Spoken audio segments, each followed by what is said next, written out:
Friends, तो आप लोग कैसे हैं? आई होप आप लोग ठीक होंगे। तो एक बार फिर से हम लोग जीके क्लास में चलते हैं और आप लोग को जीके क्लास के आज हम लोग इस वीडियो में जीके के टॉप 25 क्वेश्चन को कवर करेंगे जो कि मिट्टी से संबंधित है, जो कि एग्जाम में बार बार पूछे गए हैं। तो चलिए देरी न करते हुए आज का फर्स्ट क्वेश्चन देखते हैं। तो फर्स्ट क्वेश्चन है, भारत में सबसे अधिक उपजाऊ मिट्टी कौन सी है?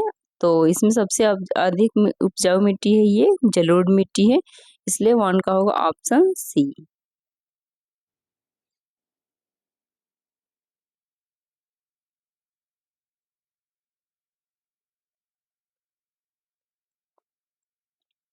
तो चलिए नेक्स्ट क्वेश्चन देखते हैं। नेक्स्ट क्वेश्चन है, भारत के सर्वाधिक क्षेत्रफल पर किस प्रकार की मिट्टी का विस्तार है? तो सबसे अधिक विस्तार है ये जलोढ़ मिट्टी का, इसलिए टू का होगा ऑप्शन ए, जलोढ़ मिट्टी का विस्तार है। नेक्स्ट क्वेश्चन है, भारतीय कृषि अनुसंधान परिषद के अनुसार भारत के कितने प्रकार की मिट्टी पाई जाती है? तो भारत में ये 8 प्रकार की मिट्टी पाई जाती है, इसलिए 3 का होगा ऑप्शन डी। नेक्स्ट क्वेश्चन है, क्षेत्रीय विस्तार और कृषि में महत्व की दृष्टि से भारतीय मिट्टियों के कितने प्रमुख वर्ग हैं? तो ये कितने वर्ग है? तो ये 4 वर्ग है। अगर अगर पूछे कि कितने प्रकार की मिट्टियां हैं तो 8 होता है, इसलिए 4 का होगा ऑप्शन सी, 4 प्रकार का वर्ग है। नेक्स्ट क्वेश्चन है, तटीय मैदान और उत्तर भारत के मैदानों में उत्कृष्ट मृदा है? तो ये है जलोढ़ मृदा, इसलिए 5 का होगा ऑप्शन ए, जलोढ़ मृदा है। नेक्स्ट क्वेश्चन है, नवीन जलोढ़ मिट्टी को अन्य किस नाम से जाना जाता है? तो ये अन्य नाम से जाना जाता है, खादर के नाम से जाना जाता है। नई मिट्टी को खादर के नाम से जाना जाता है। नेक्स्ट क्वेश्चन है, पुरानी जलोढ़ मिट्टी को अन्य किस नाम से जाना जाता है? तो ये बांगर के नाम से जाना जाता है। और यहाँ पे अगर पूछता है कि नई जलोढ़ मिट्टी, तो ये खादर होती है। यहाँ पुरानी मिट्टी पूछा है, इसलिए बांगर होगा, इसलिए 7 का होगा ऑप्शन बी, बांगर मिट्टी को पुरानी जलोढ़ मिट्टी के नाम से जाना जाता है। नेक्स्ट क्वेश्चन पूछ रहे हैं, भारत का संपूर्ण उत्तरी मैदान किस प्रकार की मृदा से बना हुआ है? तो ये लेटेराइट मृदा के नाम से बना हुआ है, तो इसलिए 8 का होगा ऑप्शन सी, लेटे नहीं, इसमें थोड़ा सा ऑप्शन इधर उधर हो चुका है। तो भारत का संपूर्ण उत्तरी मैदान किस प्रकार की मृदा से बना है? तो ये जलोढ़ मृदा से बना है, इसमें थोड़ा सा ऑप्शन ऊपर नीचे हो गया है, इसलिए 8 का होगा ऑप्शन बी, जलोढ़ मृदा से बना हुआ है। नेक्स्ट क्वेश्चन है, गंगा के जलोढ़ मिट्टी की भूमि के सतह के नीचे लगभग कितना है विस्तार इसका? तो ये 600 विस्तार है जलोढ़ मिट्टी का विस्तार, इसलिए 9 का होगा ऑप्शन ए, जलोढ़ मिट्टी का विस्तार है 600 मीटर। नेक्स्ट क्वेश्चन है, गंगा के मैदानों की पुरानी कछाड़ी मिट्टी क्या कहलाती है? तो ये बांगर कहलाती है, इसलिए 10 का होगा ऑप्शन ए, बांगर कहलाती है। नेक्स्ट क्वेश्चन है, निम्नलिखित में से किस प्रकार की मिट्टी के लिए न्यूनतम उर्वरक की आवश्यकता होती है? तो ये जलोढ़ मिट्टी के लिए न्यूनतम उर्वरक की आवश्यकता होती है, इसलिए 11 का होगा ऑप्शन सी, जलोढ़ मिट्टी की। नेक्स्ट क्वेश्चन है, गंगा के मैदान की पुरानी कछाड़ी मिट्टी क्या कहलाती है? तो ये बांगर कहलाती है, इसलिए 12 का होगा ऑप्शन बी, बांगर कहलाती है। नेक्स्ट क्वेश्चन है, भारत के समस्त स्थल भाग का कितना प्रतिशत जलोढ़ मिट्टी से ढका हुआ है? तो ये 24%।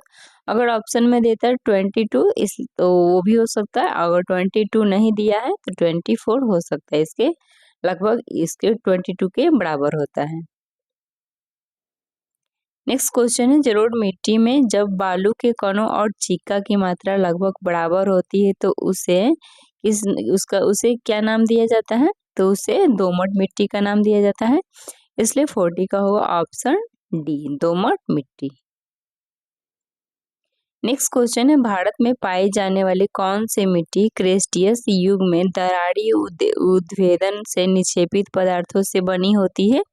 तो ये काली मिट्टी है जो कि बनी हुई है, इसलिए 15 का होगा ऑप्शन बी। नेक्स्ट क्वेश्चन है, निम्न में से कौन सी मिट्टी प्रायद्वीपीय भारत में अधिकतम क्षेत्र पर विस्तार है इसका? तो ये काली मिट्टी का अधिकतम क्षेत्रफल विस्तार है, इसलिए 16 का होगा ऑप्शन ए काली मिट्टी का। नेक्स्ट क्वेश्चन है कपास की खेती के लिए सर्वोत्तम मिट्टी कौन सी होती है? तो ये काली मिट्टी होती है, जिसे काली मिट्टी को रेगुड़ मिट्टी भी कहा जाता है, इसलिए 17 का होगा ऑप्शन ए काली मिट्टी होती है। नेक्स्ट क्वेश्चन है लावा के प्रभाव से किस मिट्टी का निर्माण होता है?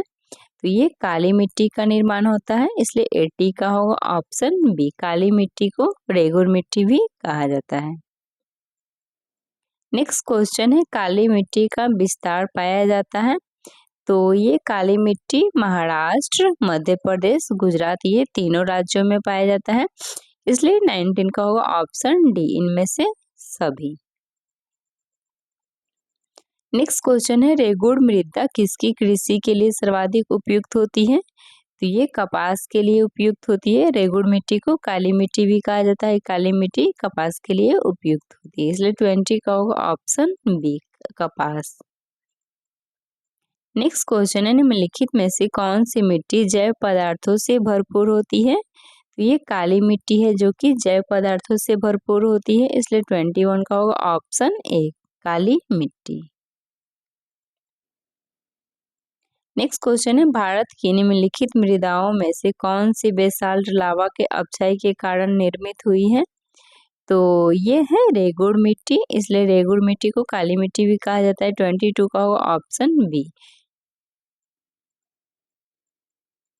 नेक्स्ट क्वेश्चन है किस मिट्टी में कृषि के लिए सिंचाई की आवश्यकता नहीं होती है?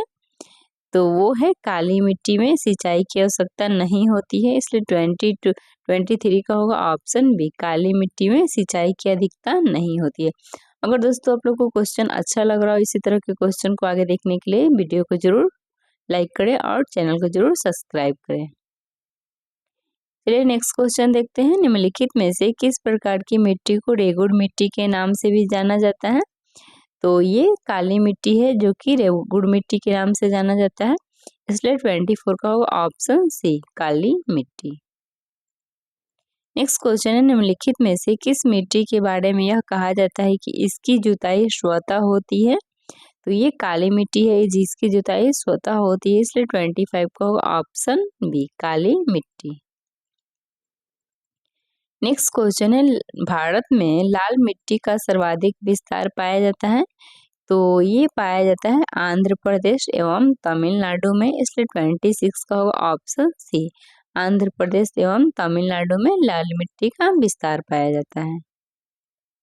नेक्स्ट क्वेश्चन है प्रायद्वीपीय भारत में तटीय मृदा के निम्न प्रकारों में से कौन सा है? तो ये है लाल मिट्टी, लाल और पीली मृदा, इसलिए 27 का होगा ऑप्शन बी लाल और पीली मृदा। नेक्स्ट क्वेश्चन है तमिलनाडु के 2/3 क्षेत्र पर किस मिट्टी का विस्तार पाया जाता है? तो ये लाल मिट्टी का विस्तार पाया जाता है, इसलिए 28 का होगा ऑप्शन ए लाल मिट्टी का विस्तार पाया जाता है, ये तमिलनाडु और आंध्र प्रदेश, इसलिए 28 का होगा ऑप्शन ए। नेक्स्ट क्वेश्चन है लेटेराइट मृदा महत्वपूर्ण रूप से पाई जाती है? तो ये मालाबार तटीय क्षेत्र में पाई जाती है। लेटेराइट मिट्टी को लाल मिट्टी भी कहा जाता है, इसलिए 29 का होगा ऑप्शन ए।